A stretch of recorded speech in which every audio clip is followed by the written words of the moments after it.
I stood quietly by the frost-covered window of my secluded Vermont cabin while watching the luxury SUV belonging to my older sister Sarah slowly disappear behind the long winding slope of the driveway.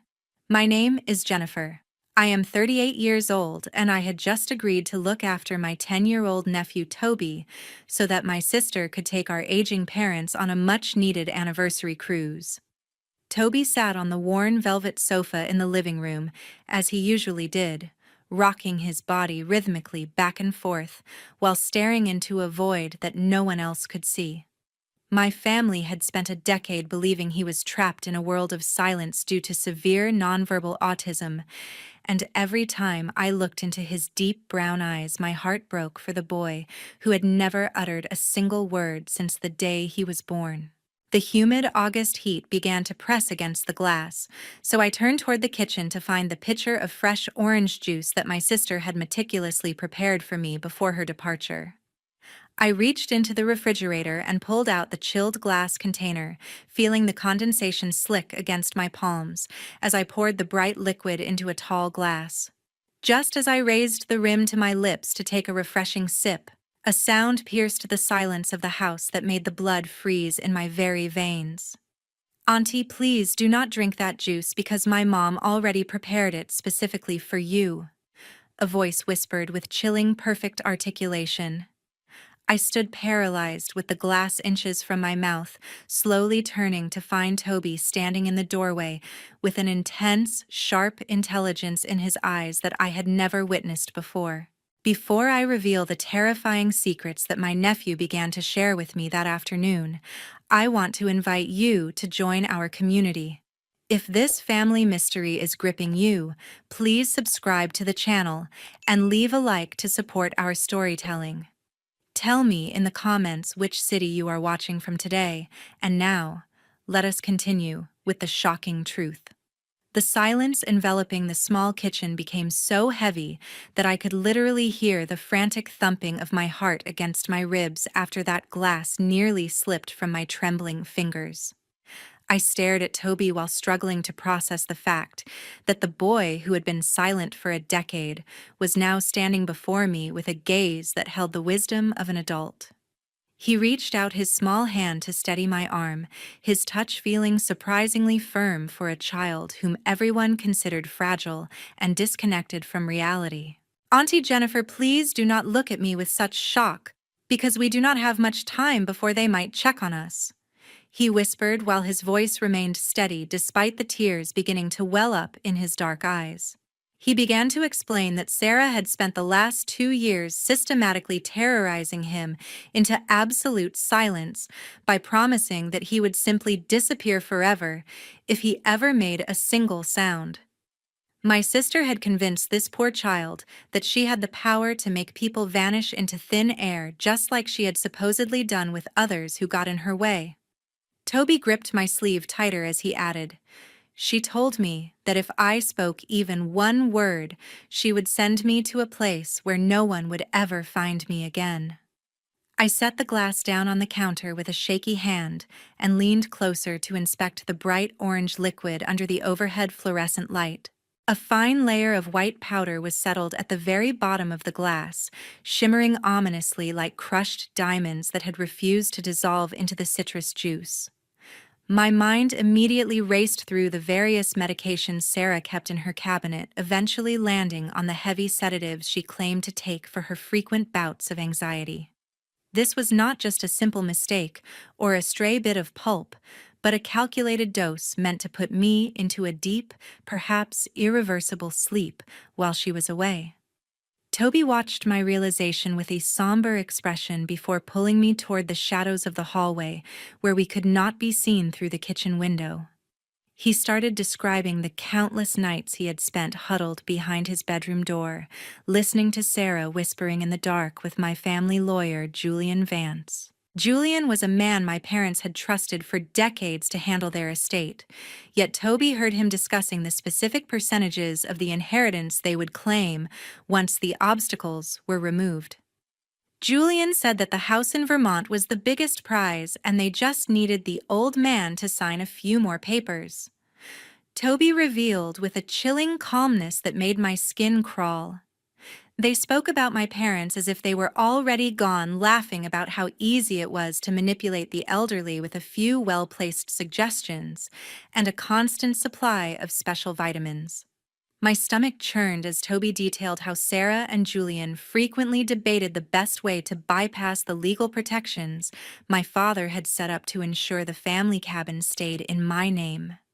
A wave of sickening clarity washed over me as I remembered the mysterious, lingering headaches that had plagued both Mom and Dad for the past several months. Sarah was always the one providing them with herbal teas and supplements, claiming they were essential for their cognitive health, while she secretly drained their life force. Every time they complained of feeling dizzy or confused, Sarah would simply smile her perfect rehearsed smile and tell them to trust her because she only wanted what was best for them. I sank into a kitchen chair as my legs finally gave out, but Toby did not stop his harrowing tale because he needed me to understand the true extent of the danger we were in. He nervously tugged at the hem of his long-sleeved shirt before slowly pulling it up to reveal a constellation of dark yellowish bruises blossoming across his ribs and upper arms. My breath caught in my throat at the sight of such calculated cruelty inflicted on a child by his own mother simply to ensure his compliance. These marks were the silent evidence of the physical toll his forced silence had taken, proving that Sarah was capable of far more than just financial deception. Toby looked down at his bruised skin and whispered, "Every time I made a sound in my sleep, she would come into my room to remind me what happens to noisy children." Toby explained that Julian often visited the house when my parents were asleep, bringing legal documents that he forced Dad to sign while he was in a state of drug-induced confusion. They were planning to move Mom and Dad into a private facility far from Vermont under the guise of specialized medical care, effectively isolating them from anyone who could protect them. Sarah had even joked about how I would be too incapacitated by my own health issues to intervene, suggesting that my recent fatigue was also part of her grand design. I looked at the small brave boy standing in front of me and realized that he had been the only witness to a slow-motion murder plot unfolding right under our noses. The next morning, as the first rays of sunlight filtered through the dense leaves of the Vermont woods, I sat before my old computer and began searching for the contact information of Mark, my former brother-in-law, who had been cast out of our family by Sarah years ago. My hands were trembling as I dialed the number Toby had provided from his hidden stash of memories, wondering if this man would even be willing to speak to a member of the family that had abandoned him so cruelly. After several rings, a weary and guarded voice answered the call, belonging to a man who sounded like he had been living in a perpetual state of defeat since his world collapsed. I quickly identified myself and explained that I was currently with Toby, which seemed to shatter the icy wall Mark had built around his heart during his long, lonely exile. "Jennifer, you must believe me when I say that Sarah is no longer the sister you once knew, because she has become a demon hiding behind a perfect angel's mask," Mark whispered with a mixture of relief and lingering bitterness. He began to recount the harrowing details of how Sarah had meticulously fabricated evidence of domestic abuse against him, using her manipulative charms and Julian's legal expertise to ensure he was stripped of every right as a father. Mark revealed that Sarah had developed a dark, hidden addiction to high-stakes gambling that had spiraled out of control, leading her to owe a dangerous underground casino a staggering $500,000. This massive debt explained her desperate hurry to liquidate the estate of Mom and Dad, as the people she owed money to were not known for their patience or mercy toward those who failed to pay. Later that afternoon, Toby and I drove to the sprawling suburban mansion belonging to Sarah while she was busy pretending to be a devoted daughter on a cruise ship hundreds of miles away. Using a spare key that Toby had cleverly hidden under a loose stone in the garden months ago, we slipped inside the silent house that smelled of expensive perfume and deceptive calm. We bypassed the grand living room and headed straight for the private office where Sarah kept her most sensitive documents locked away from any prying eyes. Toby pointed to a heavy oak desk with a hidden compartment, which was a secret he had discovered while hiding under the furniture during one of his mother's many explosive temper tantrums. I pried open the compartment and found a thick leather folder containing a version of my parents' will that had been signed only 3 weeks ago. My heart sank as I read the elegant script, realizing that Julian had officially notarized a document that completely removed my name from the inheritance and granted Sarah full control over every asset. There were also several life insurance policies taken out in the names of Mom and Dad, with Sarah listed as the sole beneficiary in the event of their sudden accidental death. I realized with a jolt of pure terror that the cruise was not a celebration of an anniversary, but a carefully planned stage for a tragedy that would leave Sarah as the wealthy survivor of a grieving family. Toby tugged at my hand and pointed to a series of bank statements showing that Sarah had been forging Dad's signature to withdraw thousands of dollars from his retirement fund every single month. We also found a stack of forged medical reports created by Julian, which claimed that Mom was suffering from advanced dementia to justify Sarah taking over as her legal guardian. It became clear that they had been gaslighting my parents for years, making them believe they were losing their minds so they would stop questioning where their money was going. I quickly used my phone to photograph every single document, knowing that these images were the only weapons we had to destroy the life Sarah had built on a foundation of lies. That evening, my phone vibrated incessantly against the wooden surface of the dining table while displaying Sarah's international number, and I had to take a deep, steadying breath to keep my voice calm. I glanced at Toby, who was sitting perfectly still with a look of intense concentration, before I finally swiped the screen to answer the call. Sarah's voice came through with a chirpy, forced enthusiasm that made my skin crawl, because I knew the malice hiding behind her cheerful facade. She spent the first few minutes describing the beautiful sunset over the ocean, but her tone shifted subtly as she began to ask probing questions about how I was feeling. "I hope you have been drinking that fresh orange juice regularly, Jennifer, because it is packed with vitamins that are very good for your health right now," she said with a disturbing level of insistence. I leaned back in my chair and lowered my voice while pretending to sound sluggish and disoriented to satisfy her twisted expectations. I told her that I had been feeling strangely lightheaded and exhausted since she left, even admitting that I had spent most of the afternoon resting on the sofa. Sarah let out a soft, satisfied hum that confirmed my worst fears about the sedatives she had meticulously laced into that pitcher. She then mentioned that Mom and Dad were feeling quite tired and were already sleeping in their cabin, which felt like a veiled warning about their current state of vulnerability. Once the call ended, Toby immediately reached into his backpack and pulled out a sleek silver tablet that Sarah usually kept locked inside her bedside drawer. He tapped a complex numerical sequence into the screen with practiced ease, explaining that he had memorized the code by watching his mother's reflection in the hallway mirror. We spent the next hour scrolling through a series of encrypted messages between Sarah and Julian that laid out their entire plan with sickening precision. Julian had sent several urgent emails regarding the illegal listing of our parents' colonial mansion on an exclusive real estate market for high-end buyers. They were discussing a private sale to an offshore investment group that would bypass the standard waiting periods and public disclosures. The messages revealed that Sarah had already pocketed a massive non-refundable deposit to cover a significant portion of her mounting gambling debts at the casino. Julian had assured her that the paperwork for the house was finalized, and he was simply waiting for the news of a medical emergency to activate the final clauses of the will. I felt a surge of cold fury as I read their jokes about how Mom and Dad would soon be enjoying a very long, undisturbed sleep in a specialized care facility. They had even coordinated the exact time when Sarah would call the local authorities to report my sudden health crisis once she returned to Vermont. Toby pointed to a hidden folder containing digital copies of land deeds that had been altered to show Sarah as the sole owner of the family property. It was clear that they were not just waiting for my parents to pass away, but were actively dismantling their entire life while they were still breathing. I realized that Sarah had been planning this betrayal for years, slowly isolating our family until she was the only one holding the keys to our father's hard-earned fortune. We spent the rest of the night carefully downloading every message and document onto a secure drive, knowing that this evidence was the only thing standing between us and total ruin.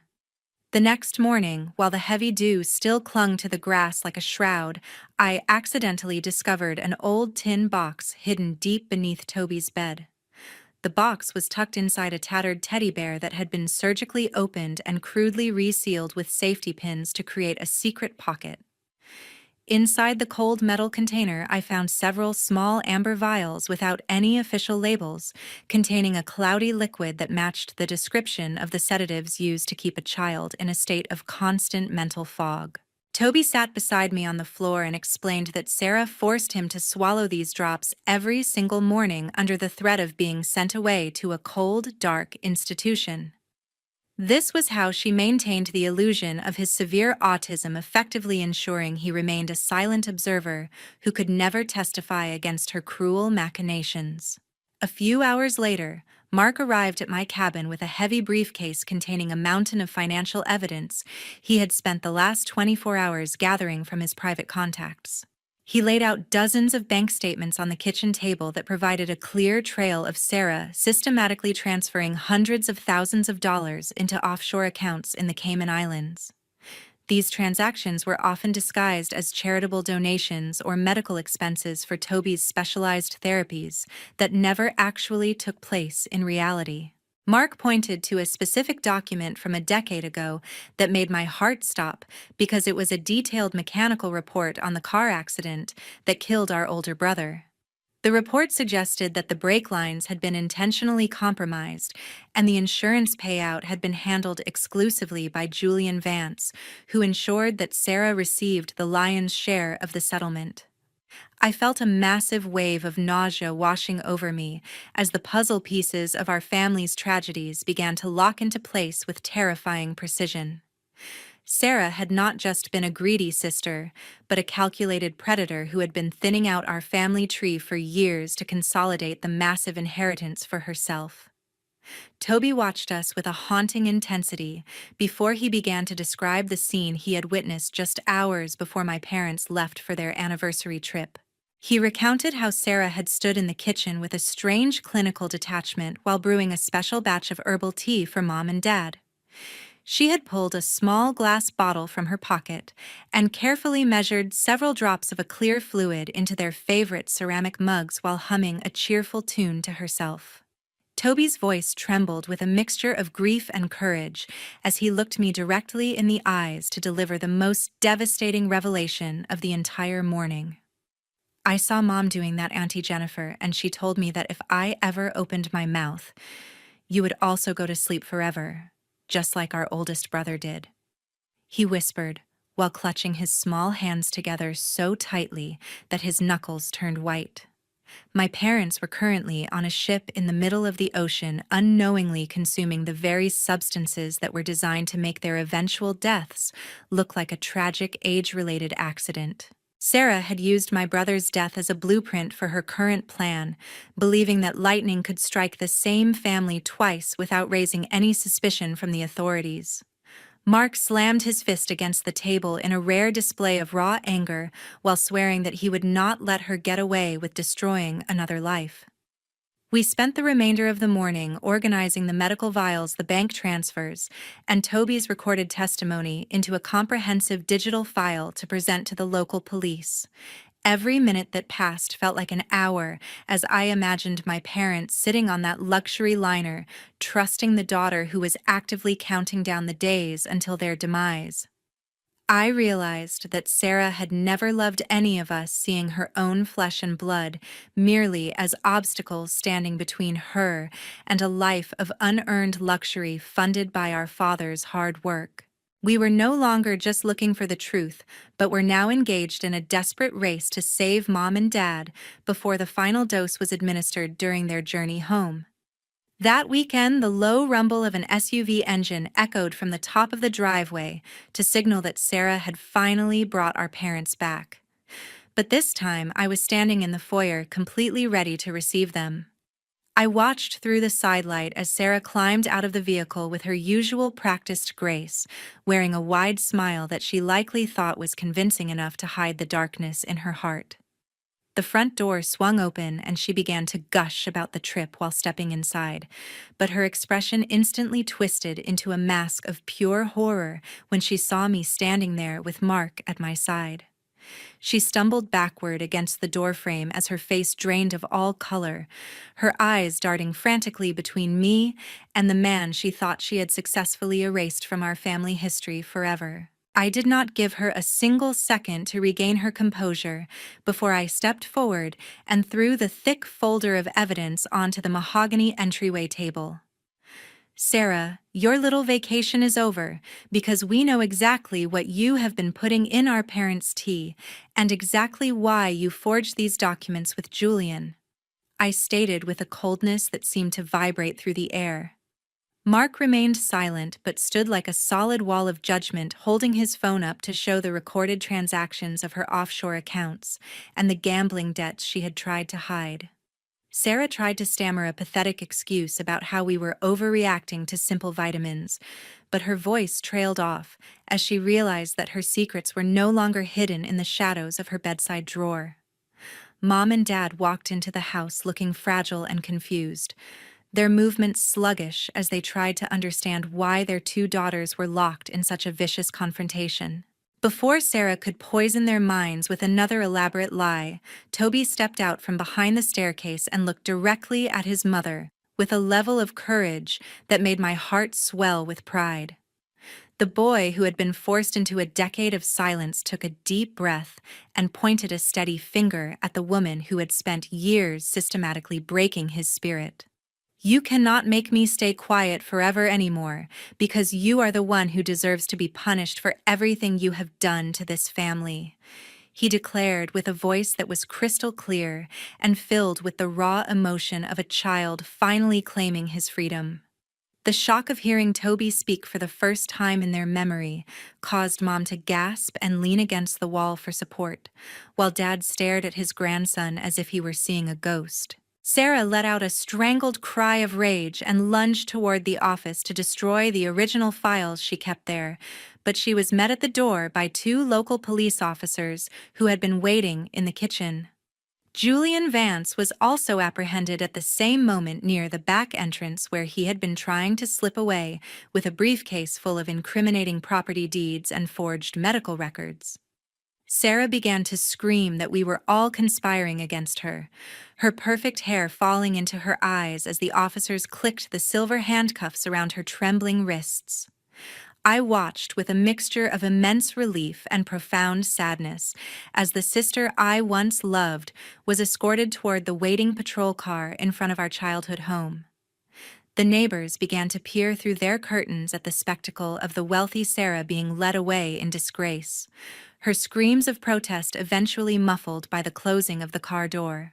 Mark finally walked over to Toby and pulled him into a long overdue embrace, while I gathered my parents to explain the terrifying truth they had been living through without their knowledge. The mask that Sarah had worn for so long had not just fallen, but had been completely shattered, leaving behind nothing but the wreckage of the lives she had nearly managed to destroy for the sake of a casino debt. 1 month after the horrifying truth was finally brought to light, I stood silently on the sidewalk watching the old colonial mansion being prepared for sale, while feeling as though a dark chapter of my life was finally closing. The legal proceedings had moved with surprising speed because the evidence we provided was so overwhelming that the defense had almost no room to negotiate. Sarah was eventually sentenced to 15 years in a high-security federal prison after being convicted of attempted murder, child endangerment, and massive financial fraud against our parents. Julian was not far behind her as he received a 10-year sentence and was permanently disbarred for his role in forging the trust documents and facilitating the theft of family assets. I sat in that courtroom every single day to look my sister in the eye, yet she never showed a shred of remorse, or even acknowledged the trauma she had inflicted upon her own son. Since the day the handcuffs were placed on her wrists, I have made the conscious decision to sever every possible tie that once bound us together as siblings. Sarah has tried to send multiple letters from her cell and has requested several visitations, but I have instructed my legal team to return every envelope unopened and block her name from our contact lists.